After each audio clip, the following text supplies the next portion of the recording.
Hey guys, welcome to video 11 of the Hacked Existence How to Build a Django Website series.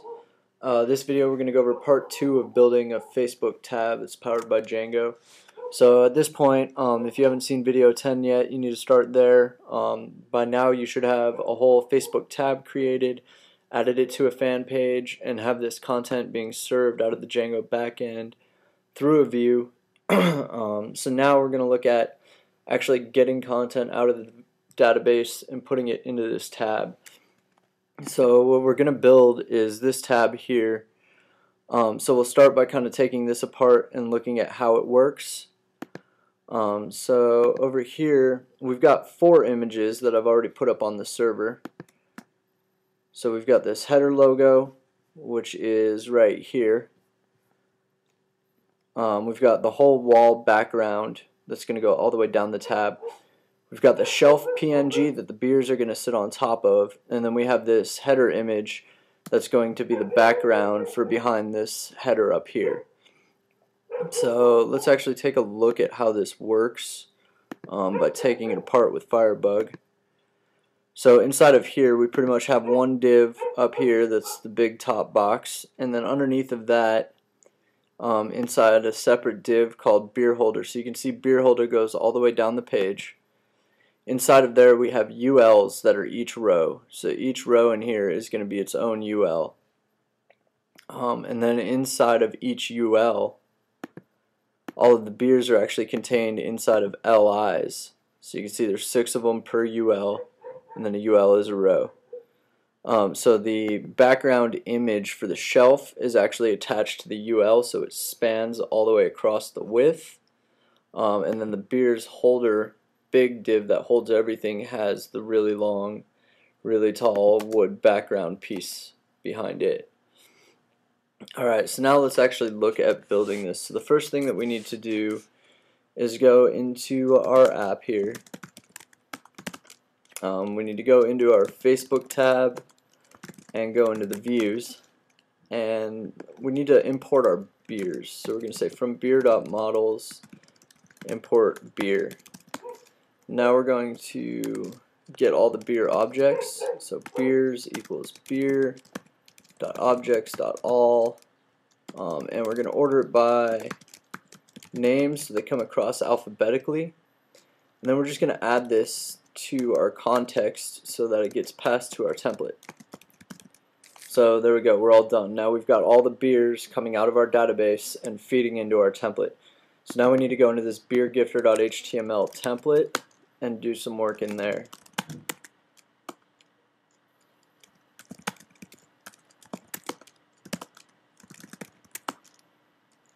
Alright, so this is what we have right now, and you can see that this P here is what's showing up on our actual tab. So for now I'm going to build it in here, just on the actual domain, so we don't have to wait for Facebook to load it as an iframe every time. So the first thing we're going to do is create a couple divs in here. So I'm going to start with div id equals fb container, and we'll close that div. And then here we'll say div id equals fb header. So this is what's going to hold our logo image, and we'll close that div. And then here we'll make a div called FB beers, and we'll close that div. And for now we'll just say we'll actually do a for beer in beers, and we'll say beer.name. And then we'll do an N4. This way we can just see that the beers are actually getting passed to the template. So let's take a look at what that looks like now. Alright, so here we have all of our beers lined up. Alright, so the first thing we need to do is put our background, this guy here, Facebook underscore header.jpg, at the top of this page. So when I'm building Facebook tabs, I like to build my style sheets in line so that I don't have to load any external files. I like my Facebook tabs to be all contained in a single template file. Makes it a lot easier to deal with. So here we're going to say FB header,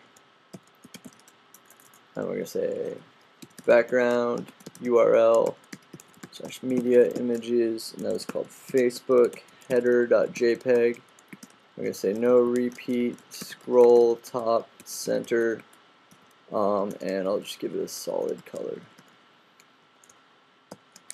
Alright, so now if we refresh this, it still shouldn't show up, but the CSS should be there.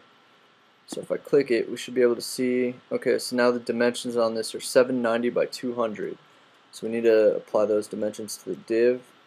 So we're going to say width 790px, height 200px, and now that image should show up. So now we've got our background. So inside of that, we're going to put header underscore logo.png, and we'll just load that as a standard image. We don't have to background it.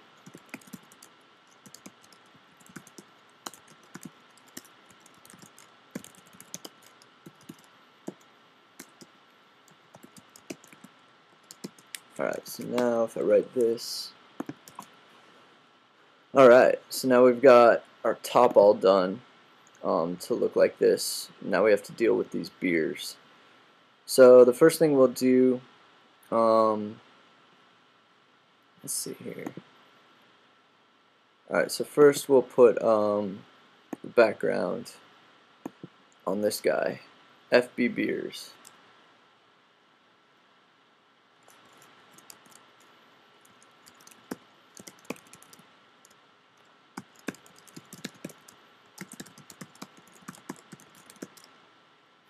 And that's going to be beerwallbg.jpg. Beerwallbg.jpg. That's going to be, we're going to repeat that vertically.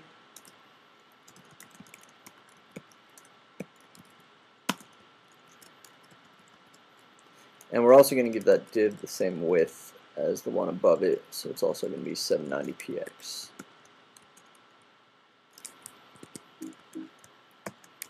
Alright, so let's check out what that does. Alright, so now you can see the wall continues in the background. So now let's put our, let's get this inside of ULs. So we're going to use forloop.counter for this, so I'll show you guys what that does.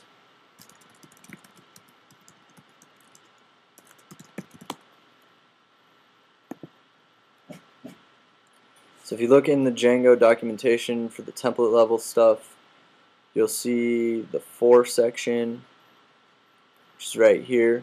This tells you all about how for loops work in a template, but you get access to all of these variables, so we're going to use the one indexed for loop.counter to split this, and what we're going to do is have 6 beers per row. So we need to close the UL and start a new UL every 6 beers.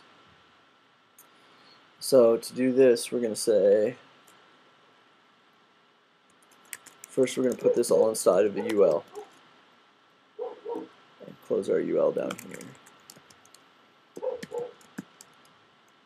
And then we're going to put our for info inside of an LI.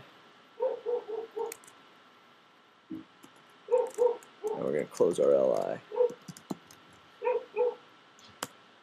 And then down here we're going to say if forloop.counter, and we're going to use another template tag here called divisible by, so you can find that on the same page actually.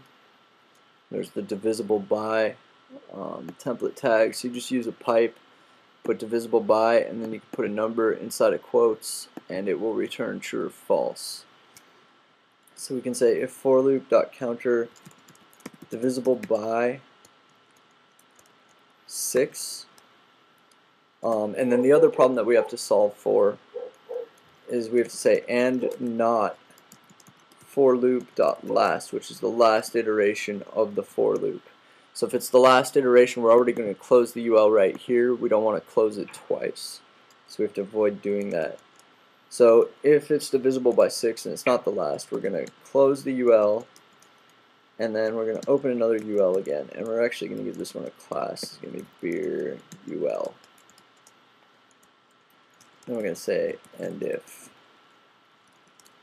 And up here, our UL is going to have the same class, so that they all have the same class. Alright, so let's take a look at what that looks like now.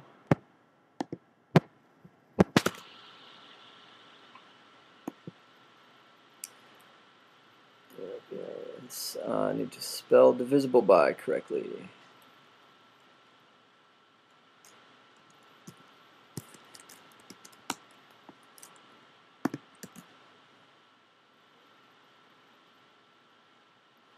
Alright, so now let's take a look here. So now we have two ULs, and each one has 1, 2, 3, 4, 5, 6 LIs. And this one only has 4, because that's as many beers as we have in here, but you can see it'll create a UL for each 6 elements. So now the next thing that we need to do, we need to get rid of this margin here that's creating this space on our UL. So up here, all of our ULs have the same class. It is .beer UL. So we're going to say margin 0 on the UL.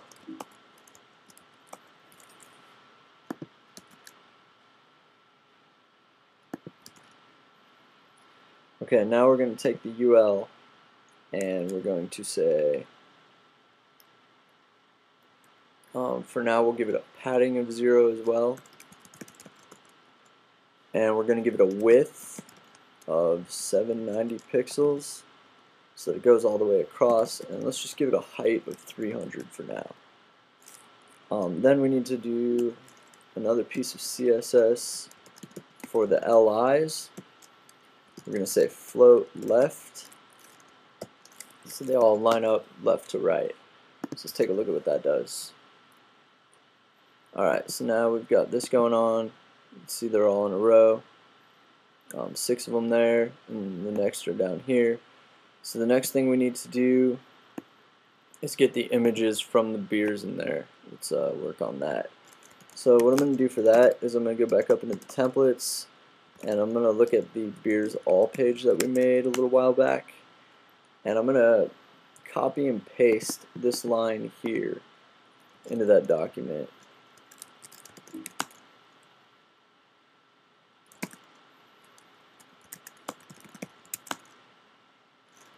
So I'm going to paste that right inside the LI. We'll do that here. Alright, so we don't need it inside of a P. We can leave the link on there for now. So we go /beer/beer.slug. Then we have the image coming up. And then instead of having the name here, we have the name on the next line. And so we'll actually wrap this inside of a P here. Alright, so let's take a look at what that looks like. So now you can see all of our images are popped in here, 6 per line.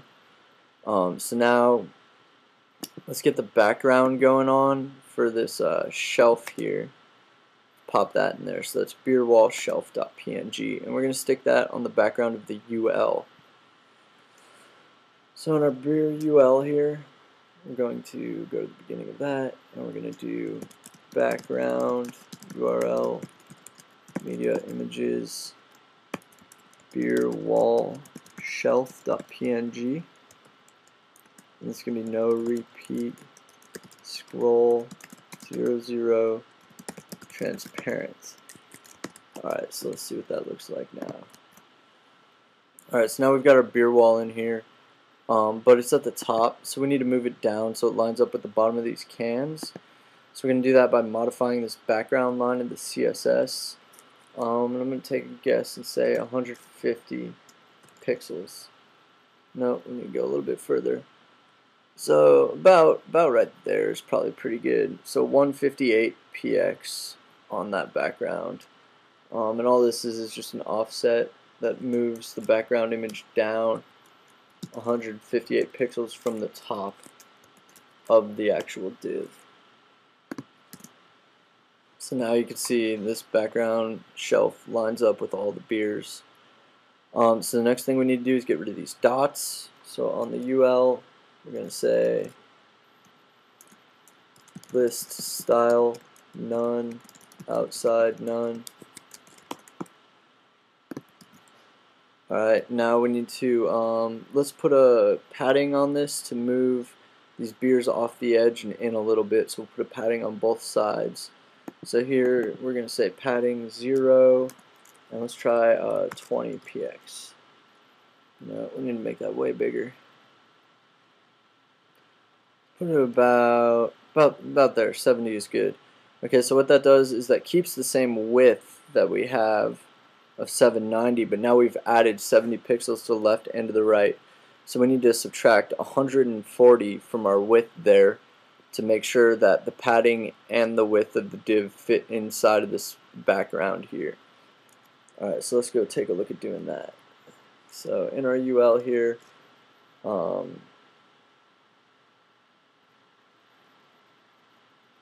so 790 minus 140 is going to be 650. And then our padding is going to be 0, 70 px. Alright, so let's take a look at what that does. Alright, so now we've got them there inside of that box. That's pretty nice. So the next thing we need to do is on these LIs. First thing we're going to do is text align center to center the content in the div.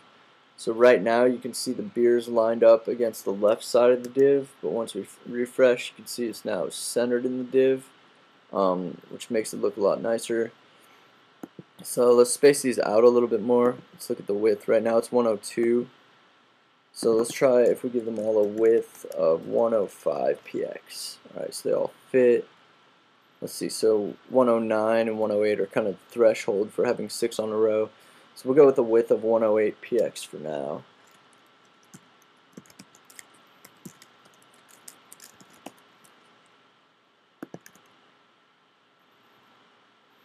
Alright, so now the next thing we need to do is let's change the color on this text here. So we're going to need to get to the P element, so we're going to say beer UL LIP, and we're going to say color, let's make it red.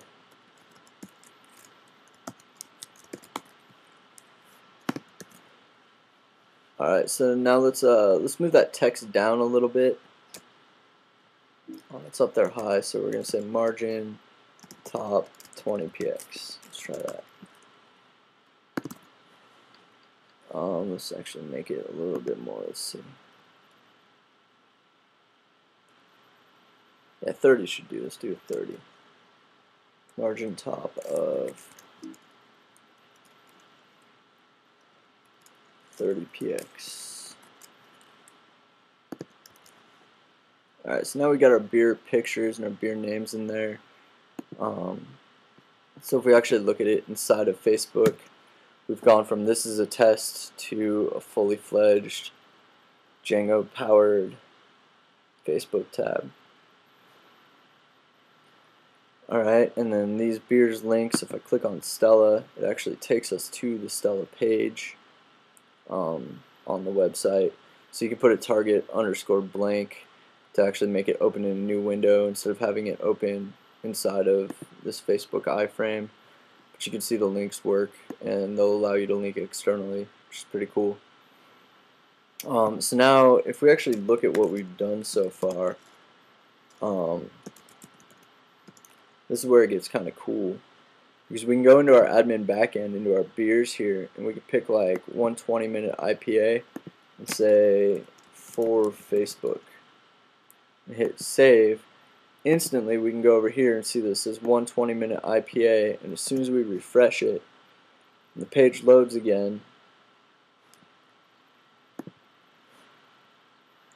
it immediately says 120-minute IPA for Facebook.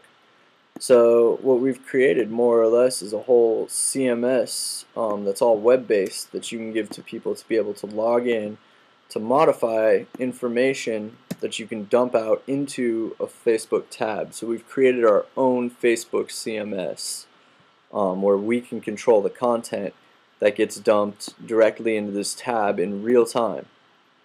Right, so that's pretty neat, pretty powerful. So thanks for watching. Stay tuned. In the next video, we'll look at actually making calls out to the Open Graph API and interacting with Facebook users.